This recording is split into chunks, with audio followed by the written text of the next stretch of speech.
Hola, ¿qué tal? ¿Cómo están? Bienvenidas y bienvenidos a una nueva entrevista. Les tengo una pregunta. ¿Se han detenido a ver cuántos de los alimentos o la comida que están en su casa terminan en la basura? Vamos a hablar del desperdicio de alimentos porque queremos saber y conocer todos los detalles de la encuesta regional sobre percepción de desperdicio de alimentos del año 2025 y que preguntó a cerca de 6.000 personas, esto en Argentina, en Chile, en México y todo lo demás para conocer también las impresiones y los desafíos, porque se vean ustedes además que esa comida que lleva al basurero y llega a los vertederos también es responsable de los gases metano, uno de los gases efecto invernadero más complejos. Bueno, queremos conversar de eso y mucho más. Para eso establecemos contacto con Benjamín de Otto, con Country Manager de Chip Chile. Un gusto saludarte, Benjamín. ¿Cómo estás? Hola, Maca. ¿Todo muy bien? ¿Y tú? Bien, también. Quiero hablar en primer lugar, de por qué es tan importante hablar del desperdicio de alimentos, antes de entrar en los detalles y los datos que entregó este sondeo. Creo que lo mencionaste tú. El desperdicio de alimentos es el responsable de 10% de los gases de efecto invernadero. Así que eso ya nos dice que es uno de los problemas mundiales, yo creo, más importantes de los que podemos abordar, y por eso yo creo que estamos aquí. Además, el metano, sabemos, ¿cierto?, que es el que tal vez primero podemos reducir, más allá, ¿cierto?, que otro tipo de gas. Y uno de los efectos tiene que ver con toda esta comida que llega a los vertederos, como ya lo explicábamos. ¿Cuáles son los resultados que entrega el sondeo que ustedes realizan en torno a cuánto estamos desperdiciando alimentos? Mira, a nivel mundial se desperdician más de 1.050 millones de toneladas de alimentos, y en Chile vamos por 5,2 millones de toneladas. Es muchísimo, y estamos hablando solamente de lo que es desperdicio de alimentos desde el comercio y los hogares. Ni siquiera estamos hablando de la parte de producción que no alcanza a llegar a los comercios. Imagínate, estamos hablando del comercio y los hogares. Imagino que el comercio, por la cantidad de volúmenes, es mucho más que, por supuesto, los hogares. Ahora, lo importante también es saber cuál es el consumo y el comportamiento que tenemos nosotros en nuestras casas, que de pronto, ¿cierto?, desperdiciamos alimentos por distintas razones, pero sin saber el impacto que esto genera en una lucha que es global, que es hacer frente a la crisis climática. Así es, tal cual. Ahora, respecto a eso, ¿cuáles son estos datos entonces respecto al desperdicio domiciliario? Bueno, sí, como partimos nosotros en la encuesta, primero preguntando qué tan grave creen que es el problema, cómo consideran el tema de desperdicio de alimentos, ¿verdad?, a nivel Chile y también a nivel regional. Como saben, la encuesta se hizo para Chile, para México y para Argentina.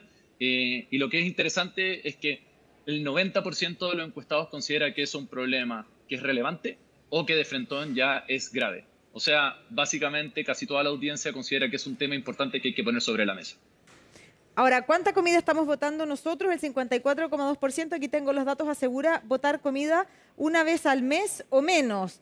23,1% dice hacerlo entre una y dos veces a la semana, cifra que alza a Chile en un 26,4%. Nosotros siempre queremos que la cifra sea baja, siempre pensando en el factor climático, pero en ponderación y en este tema que ustedes del desperdicio de alimentos han llevado tanto tiempo, ¿es alta, es baja? ¿En qué nivel, en qué rango se ubica? Mira, si comparamos a nivel regional, estamos súper parecidos con la media. Lo principal es que la mayoría de la gente, como la mitad de la gente, como dices tú, dice que vota comida rara vez, una vez al mes, pero ahí pasamos como un 25% que dice como al menos una vez a la semana, así que Chile está en el estándar regional. No creo que tenga mucho que ver como con un tema de cultura o país, sino que yo creo que va más con los hábitos del ser humano. Y en esos hábitos, ¿qué podemos hacer nosotros para evitar el desperdicio de alimentos? Hay hartas oportunidades. Creo que hay un lado que es la prevención para evitar de que ocurra, ¿verdad? Y la otra situación es cuando ya va a ocurrir, ¿cómo me hago cargo? Entonces, ¿qué dice la encuesta, por ejemplo? Dice que para yo poder evitar que ocurra, lo que la gente cree que es lo más importante que puedo hacer es la planificación, básicamente, de las compras. Entonces, si yo compro de manera planificada y me organizo bien qué voy a comer, es muy probable que termine comiéndome todo y obviamente se desperdicie lo menos posible. Ahora, ¿qué hace la gente para evitar el desperdicio? Número uno, en la encuesta con un 70% dicen que congelan los alimentos. ¿Por qué? Porque al congelarlo se lo pueden volver a comer en otro momento, pero eso no aplica para todos, ¿verdad? Entonces, en segundo lugar, la gente, como te comenté, dice que se planifica, y en tercer lugar, cocina con las sobras. En el fondo reutilizan todo lo que es sobrante, obviamente para evitar desperdiciar, pero como dijimos al inicio, igual muchas veces termina comida en la basura.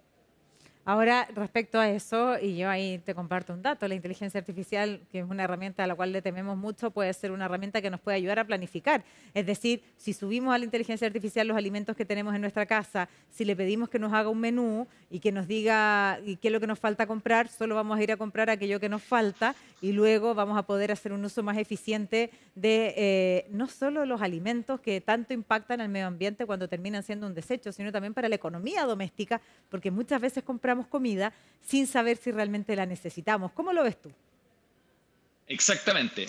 Creo que de todas maneras nos va a ayudar muchísimo, pero lamentablemente el tipo de comida como número uno que se vota según nuestra encuesta, con más del 60% de las respuestas de los participantes, es que se vota comida ya preparada.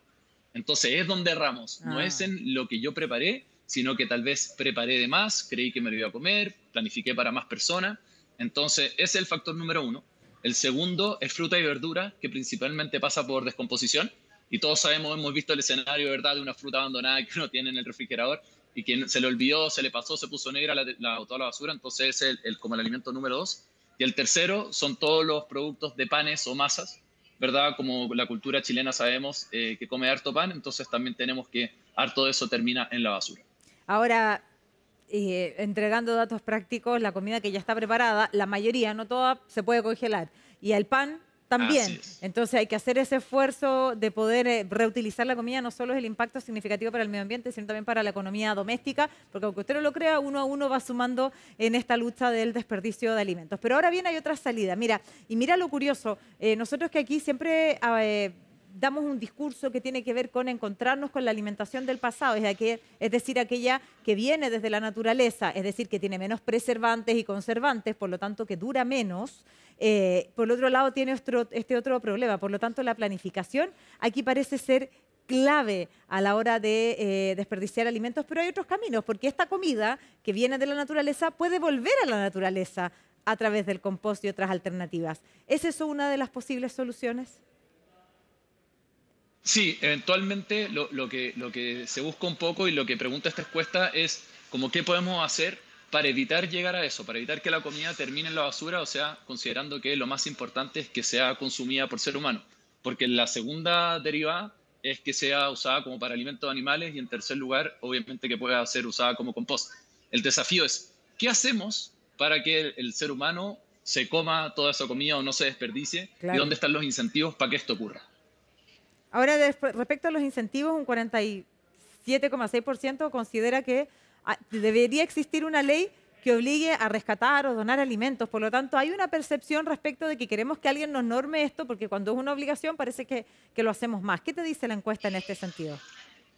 Sí, exactamente. Esa pregunta nace porque un poquitito más arriba en la encuesta le preguntamos a los clientes, oye, ¿quiénes son los principales responsables de reducir el desperdicio de alimentos? Porque muchas veces nosotros decimos, oye, en los hogares uno termina votando, pero como te mencioné inicialmente, esto viene de los comercios a los hogares. Entonces, lo que dicen los clientes, tanto a nivel regional o los clientes o encuestados, perdón, en Chile, dicen que los que deberían ser como los principales responsables de reducir esto son los supermercados, luego los restaurantes, luego el gobierno, como hacerse cargo, y en cuarto lugar las personas y hogares. Entonces, como que se atribuye un poco el tema de volumen, De ¿verdad?, de los volumen, claro. supermercados hasta después llegar a los hogares. Y por lo mismo, la pregunta de la ley apela a eso, como, oye, debemos normar a los supermercados o a los restaurantes para incentivar que la comida que va a ser desperdiciada se rescate o se done, y la mayoría de la gente, como mencionas tú, un 57% dice que sí es necesaria una ley, y un 29% dice que sí, pero con distintas obligaciones, un nivel de ley un poquitito más moderado. Benjamín, no me queda mucho tiempo. Yo sé que los datos están a disposición, se pueden encontrar en la plataforma, pero sí quiero avanzar en un mensaje, eh, tal vez un Sí, poquito complejo, porque en un mundo muy dispar, de mucha asimetría, hay uno de los ODS que apunta al hambre cero. La ONU hace poco tiempo acaba de declarar hambruna en un lugar específico de nuestro planeta, es decir, donde no llega la comida. ¿Para qué hablar de nutrientes? Cuando en otros lugares hablamos del desperdicio de alimentos y toda esta comida que llega a los vertederos, en una situación de una inequidad planetaria que es culpa de todo y no es culpa de nadie. Entonces, desde ese punto de vista, ¿cuál es el mensaje que tú quisieras entregar respecto a quienes nos escuchan hoy día y esto que tiene que ver con el desperdicio de los alimentos? Sí, como tú dices, es un problema que es a nivel mundial. El tema, obviamente, nosotros lo llevamos a nivel regional y específicamente a nivel Chile, donde el escenario es un poco distinto. Entonces, la invitación y creo que la oportunidad es que nos hagamos cargo que los alimentos, obviamente, deben ser reutilizados de alguna u otra manera. Nosotros, por el lado de Chief, invitamos a la gente, a las empresas, a que rescaten alimentos, que todos los productos que están por vencer o por mermar, que sean utilizados, que sean rescatados, que no terminen en la basura, porque finalmente eso es de los que nos podemos hacer cargo desde nuestro pequeño cuadrito, ¿verdad? Desde nuestro pequeño terrenito. Y es un paso importante porque además, ¿cierto?, de hacerse cargo de ese espacio, entregan data. Y cuando entregan esta data, motivan conversaciones como esto para que todos tomemos conciencia de esta pequeña fruta que está botada en el refrigerador con toda la merma que puede tener un gran supermercado, un restaurante, y sin hablar de cuánto hay todavía en la cadena de producción. Así que, Benjamín, muchísimas gracias por ponernos en perspectiva respecto a este tema que es planetario, que es ecológico, que es económico, pero que también es mundial. Muchísimas gracias, Maca, por la invitación. Bueno, y el único consejo que yo les puedo dar a ustedes, así particularmente en su casa, es mirar antes de comprar, planificar, cocinar conscientes de cuánto vamos a comer o no y tener estas alternativas, el poder congelar la comida y el poder hacer un uso consciente de los alimentos, no solo porque va a tener un impacto en nuestra economía, sino porque también esa comida que llega al vertedero se transforma en un gas metano y ese gas metano es un gas de efecto invernadero y tanto tenemos que hacer frente a esta crisis climática. Muchísimas gracias, nos encontramos en otra conversación.